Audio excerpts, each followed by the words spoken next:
Alexandra Ben Saïd, votre invitée ce matin, est tête de liste Les Patriotes aux élections européennes. Bonjour Florian Philippot. Bonjour. À partir d'aujourd'hui, les listes officielles pour les élections européennes peuvent être déposées. Alors, chez les Patriotes, est-ce que c'est bon? Est-ce qu'elle est prête? Est-ce qu'il y a 79 noms? Oui, elle est prête. La liste est prête. Elle sera déposée je pense, dans les jours qui viennent. On est en train de vérifier tous les CERFA, comme on dit, c'est-à-dire les documents que doivent remplir les candidats sur la liste.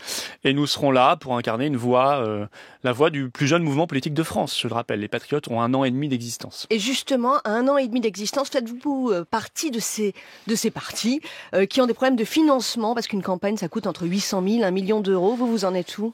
Nous n'avons évidemment aucun financement public et nous n'avons aucun financement bancaire. Donc nous avons les financements de nos donateurs et les financements de candidats qui sont sur la liste et qui peuvent contribuer. Voilà, donc je continue d'ailleurs à faire appel aux donateurs parce que certes nous avons le financement pour la campagne, les bulletins de vote, les professions de foi, c'est-à-dire être candidat, puisque je ne sais pas si les Français le savent bien, mais en France ce sont les candidats, sauf à l'élection présidentielle, qui payent leurs bulletins de vote et qui les acheminent dans les préfectures, et c'est ça qui coûte extraordinairement cher. Et ça veut dire combien d'argent? Ça veut dire quelle enveloppe, ce sont des centaines de milliers d'euros.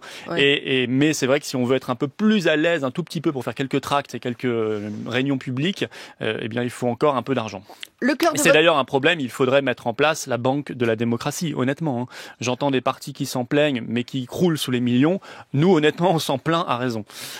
Le cœur de votre programme, Florian Philippot, c'est la sortie de l'Union européenne. Alors vous n'avez pas changé, contrairement à votre ancien parti, le Rassemblement national, qui y a renoncé et qui explique maintenant que ça n'est plus nécessaire, la sortie de l'Union pour changer l'Europe.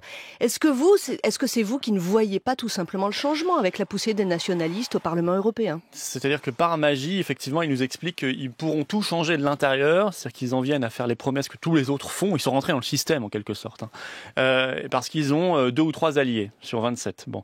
Et parmi ces alliés, ils en ont qui prônent exactement l'inverse de ce qu'ils veulent défendre. Par exemple, la Hongrie et la Pologne sont amoureux fous du travail détaché.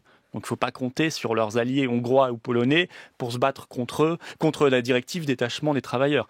Ils nous parlent souvent de la Salvini en Italie concernant l'immigration, mais si vous regardez les premiers chiffres italiens, l'immigration ne baisse pas en Italie. Il y a quelques bateaux qui ont été arrêtés, mais le gros de l'immigration, c'est le regroupement familial et c'est lié à l'ouverture des frontières et à Schengen. Donc vous dites mensonge, en fait. Énorme mensonge, trahison des classes populaires. Leur allié autrichien vient de voter la semaine de 60 heures de travail par semaine. Voilà, c'est ça le modèle ? Bon, je peux multiplier comme ça les exemples. En réalité, et il n'y a pas que le Rassemblement national qui est confronté à cela. On pourrait parler aussi de la France insoumise ou de Debout la France, c'est-à-dire tous ceux qui vous promettent de tout changer, de faire l'Europe des nations, l'Europe qui protège, l'Europe verte, l'Europe sociale ou je ne sais quoi, tout en y restant et en faisant croire qu'ils vont la changer de l'intérieur, mentent depuis maintenant 40 ans aux Français. Les plus anciens mentent depuis 40 ans, certains mentent depuis quelques mois parce qu'effectivement, vous l'avez souligné, ils ont fait un revirement spectaculaire, sondagier et électoraliste.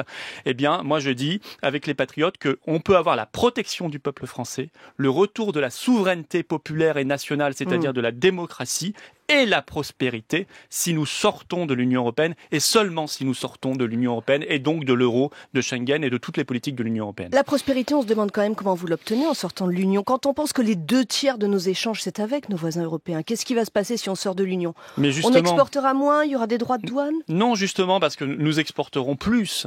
Parce que, effectivement, vous avez raison, beaucoup de notre commerce se fait au sein de l'Europe, mais ça a toujours été le cas. C'est un facteur simplement de proximité géographique. Mais l'Europe, c'est justement pas de droit. Mais ce sont aussi nos principaux concurrents. L'Allemagne est notre principal concurrent industriel. Or, si nous partageons la même monnaie, nous ne pouvons plus jouer à armes égales parce que l'Allemagne en permanence bénéficie d'un supermarque qui s'appelle l'euro, qui est même sous-évalué pour son économie, c'est ce que dit le FMI, alors que la France, elle, est plombée par ce même supermarque qui s'appelle aussi l'euro, qui est le même, mais qui, lui, est surévalué pour l'économie française. C'est-à-dire, et ça le FMI le dit aussi, c'est-à-dire qu'en permanence, eh bien, on se bat avec une main attachée derrière le dos face à nos principaux concurrents et on ne peut plus exporter et on ne peut plus être compétitif. Et la France se désindustrialise à vitesse grand V. Vous savez, un État, quand vous regardez un État a besoin d'une monnaie. Je veux vous dire, un État a besoin d'une monnaie pour des raisons économiques qu'on vient de citer, mais il a aussi besoin d'une monnaie pour des raisons politiques. C'est un instrument de souveraineté, c'est un instrument d'indépendance. Donc vous voulez revenir au franc ?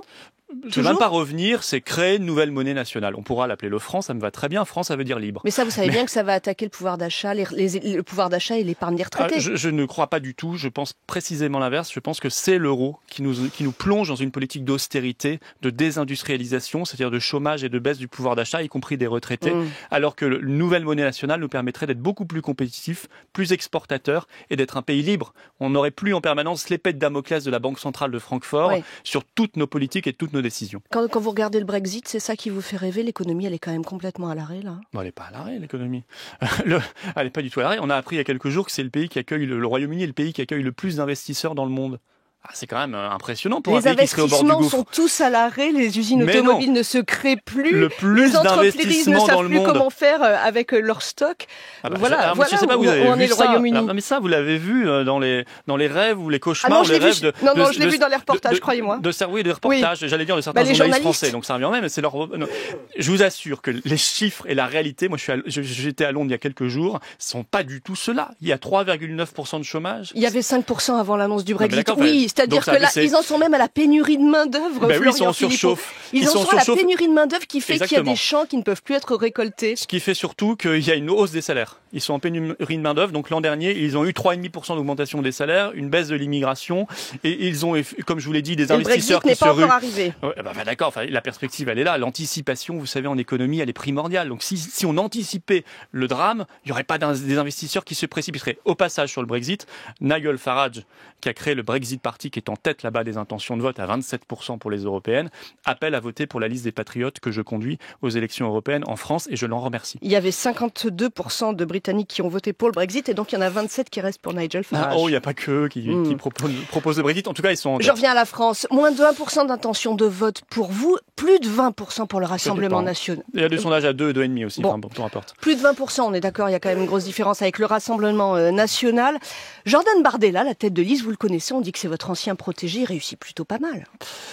Je l'ai connu, moi, c'est moi qui l'ai fait élire conseiller régional, c'est moi qui l'ai fait nommer secrétaire départemental dans son département de Seine-Saint-Denis, mais à une époque, si vous voulez, où il me parlait, il avait que le mot Frexit à la bouche, c'est sorti de la France de l'Union européenne, il me disait qu'il fallait sortir de la thématique migratoire et parler de santé, de transport, d'emploi, de services publics, d'environnement, ce qui est, moi, ma philosophie et celle des Patriotes, qui est un mouvement large, allez lire notre charte sur notre site internet, et puis je l'ai vu évoluer, c'est tout, il a évolué comme ce parti, que j'ai fini par quitter parce que c'était devenu insupportable. Le rétrécissement sur l'immigration et l'immigration seule, le mensonge, on l'a vu sur l'Union européenne, le refus maintenant d'en sortir, ça m'intéresse pas. Moi, je suis pas quelqu'un, si vous voulez, d'extrême droite. Je suis quelqu'un qui vient du gaullisme social et du chevènementisme, et je suis profondément attaché à la République, à la France et au progrès social. Et là, vous avez lu, j'imagine, leur programme, le localisme, par exemple. Vous avez l'impression que c'est l'extrême droite qui revient, là, vous dites, dans le Rassemblement national? Non, j'ai vu dans leur programme, je vais vous dire, par exemple, le serpent fiscal. Ça, personne n'en a parlé.